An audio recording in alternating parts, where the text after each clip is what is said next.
So we talked about pseudo classes before, so now let's talk about pseudo elements, which are a nice little CSS feature that is worth learning about. So pseudo elements are essentially elements that don't exist in the HTML, but that we can still select and style in CSS. And some common examples of that are the first letter of a paragraph or the first line of a paragraph or of some other text, of course. So let's start with that first example that I gave you of the first letter. So what we can do using a first letter pseudo element is to select the very first letter of this H1 here, which would be this emoji, and then we could format it differently. And so with that, we could fix the fact that this is also italic, which doesn't make a lot of sense. So in the end, it's going to look like this. So no longer italic, and even with some space there on the right side. So let's see how that is going to work. So let's come somewhere down here. And then let's say H1. So we are selecting H1, and then the pseudo element is written using 2 colons. So colon, colon, and then first letter. All right. So pseudo classes are written with just 1 colon, and the pseudo elements are with 2 colons. And so with that, we can easily distinguish between pseudo elements and pseudo classes. So let's style that very first letter. And let's say font style should be not italic, but normal. And let's also give it some margin to the right of 5 pixels. And there you go. Do you see that? Now there's some space and the text is no longer italic. Great. And of course, that would also have worked with any other of the headings and with any other letter.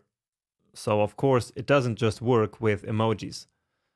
So let's say we wanted the first letter here of the H2 to be a lot bigger. Let's say font size 60 pixels, for example, or to make it even more visible, 80 pixels, and there you go. So basically, we selected this pseudo element, which again is not actually an element in the HTML, but it is as if it was an element that we can select and then style right here. Okay, but this one here is not that interesting. So let's remove it and let's try another one, which is first line. For example, let's try to select all the paragraphs and then in there select and style the very first line.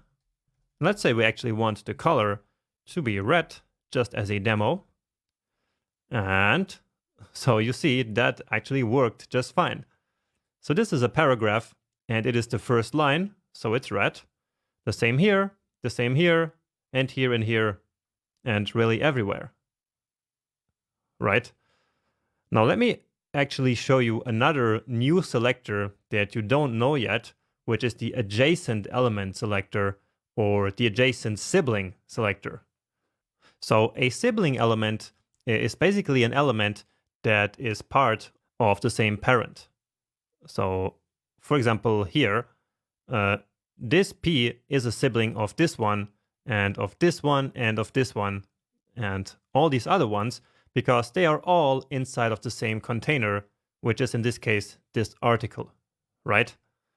Now the adjacent sibling is a sibling that is actually the very next element. So for example, the adjacent sibling of this H3 is this paragraph here. Okay, so basically the adjacent element is the sibling that comes right after it. And there's actually a selector for that. So what I want to do is to only select the paragraphs that come after the H3s. So that's going to be this one and this one. Okay, so let's say H3 and then plus. So the plus here is the adjacent sibling selector. So if we save that now, then you see that in fact, only the paragraphs that are immediately after the H3, so this one and this one, have been selected. And then in there, of course, only the first line has actually been selected and styled. Okay? But let's actually turn this off. It's not that helpful, but I still want to give you the reference here of first line and maybe even more importantly, of the adjacent sibling selector, which in some cases is actually quite important. All right, but now let's actually use the probably most used and most important pseudo element, which are the after and the before pseudo elements. So the after pseudo element creates a pseudo element that will automatically be the very first child of the selected element. And I'm sure that that sounds quite strange, but this can actually be very useful for some small cosmetic style for which we don't want to necessarily add a new element to the HTML. So let me show you what I mean by that. And it's easiest to show you in the demo. So what I'm talking about is this yellow small thing here. Let's give us some more space so we can actually see it. So essentially, I'm adding this small cosmetic style here. So simply saying that this is a top article. All right. And so for this very small, let's say thing, we don't need to add a whole new element into our HTML. I mean, of course, we could do that, but this is a good use case to show you the before or the after pseudo elements. All right. Let's put it back and go back here. And so, yeah, so remember that this element here is close to this H1 here. And so what we will do is to create the after pseudo element basically after the H1. So I will just write the code and then it will be a bit easier to understand. So colon, and then after. And now the first property that is mandatory to specify here is the content property. So we specify content, and then here we need to write something. And it can actually just be an empty string, so just this empty text like this. But in this case, we want top. Okay? But even if you don't want any text in your pseudo elements, you still have to define the content property. And actually, at this point, this pseudo element should already be visible in our page. So let's give it a try. And it looks like it's not there yet. But let's figure out right here. Oh, and actually, it is here. You see that? It's here in the H1. So we want it in the H2, actually. And there it is.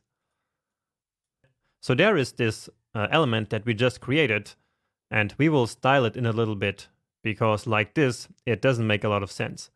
But here you can actually see it even in the DevTools, and as you hover it, it is right there. Okay, but let's now style it a little bit further. Let's give it some background color. I'm going to use some nice yellow with this code here, FFE70E. All right. And so now this looks more like a real element.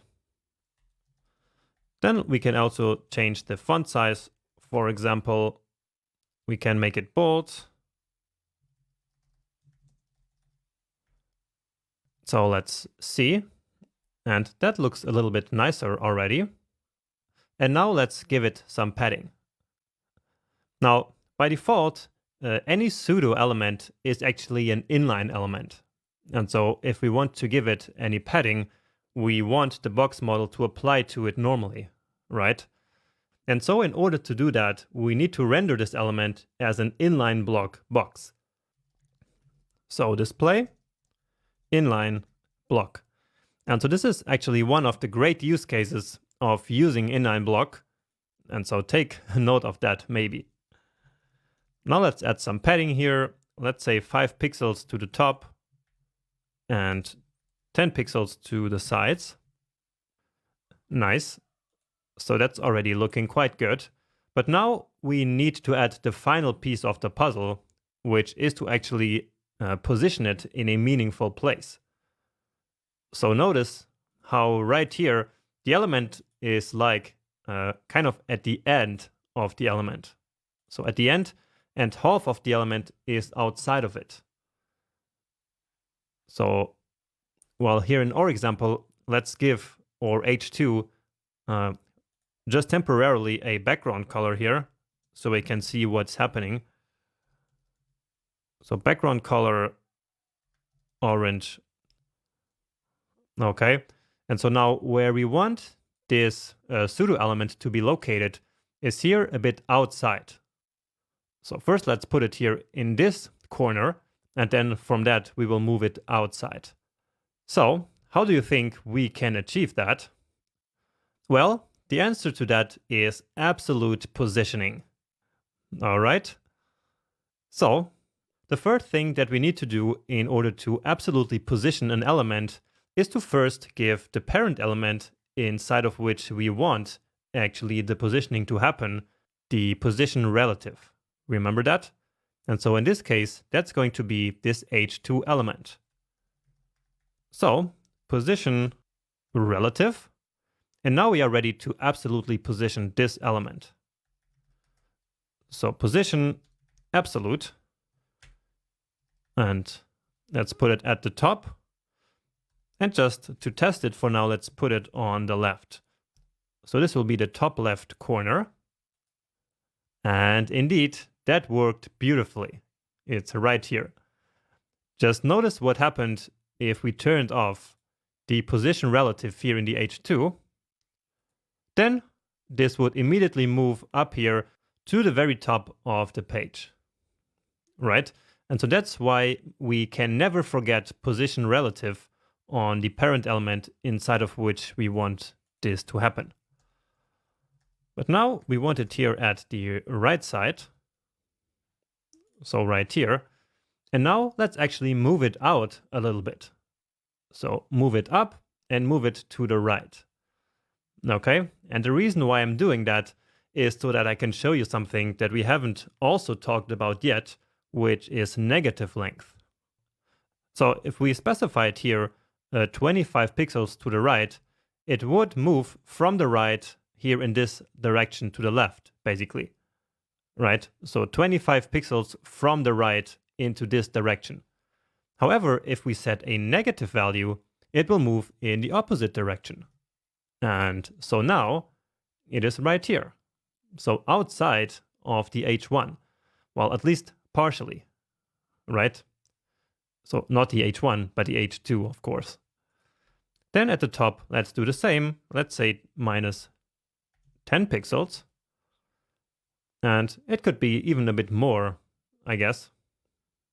Let's say minus 15. And so that looks a bit better. Okay. And so now we can get actually rid of this one here. And there we go. So that looks just like this one, right? Well, it's a bit different. This one is a bit more up, so we can move it back down, let's say 10. And also the color is black. So let's do that here. And let's stay consistent and use hexadecimal. And so to make it black, it's 0, 0, and 0 all the way. And so now let's see. And that looks exactly the same. With the only difference that it's actually 4, 4, 4, but that doesn't really matter. And once again, this element that we just created and styled does exist here kind of in the HTML tree that we can see here in the DevTools. But of course, in our own HTML, it is nowhere to be found here close to this H2, right? So CSS, once we declare it here, will then automatically create it and will put it here so that we can style it. So the styles, of course, then appear down here in the styles panel. And here are the usual values of the box model. Okay, and so this is how we work with pseudo elements in HTML. Now there's also the before, but actually that would look exactly the same way. The difference is that after will basically become the very last child element of the one that we are selecting here, while before will become the very first child element. So if we change this here to before, then you see that here it switched position. But since we are positioning this element in an absolute way, that doesn't matter at all how the result looks like. But since we are positioning this pseudo element in an absolute way anyway, it doesn't change how it looks like, no matter if we use after or before. Nice. So with this, we actually finished this part of the CSS fundamentals. So great job and well done for still being with me here, even as the content is getting a little bit more complex and maybe a little bit harder to understand. But that's just part of the learning journey. And so just make sure that you really understand everything that I show you here by practicing and by always reviewing the code for each lecture. Now, the next two lectures will be about some developer skills that are important for you as you start your journey as a web developer. And then after that, we have one final coding challenge for the section so that you can practice what we just learned over these last couple of videos. So the next few videos are very important and very exciting, I think. And so see you there soon.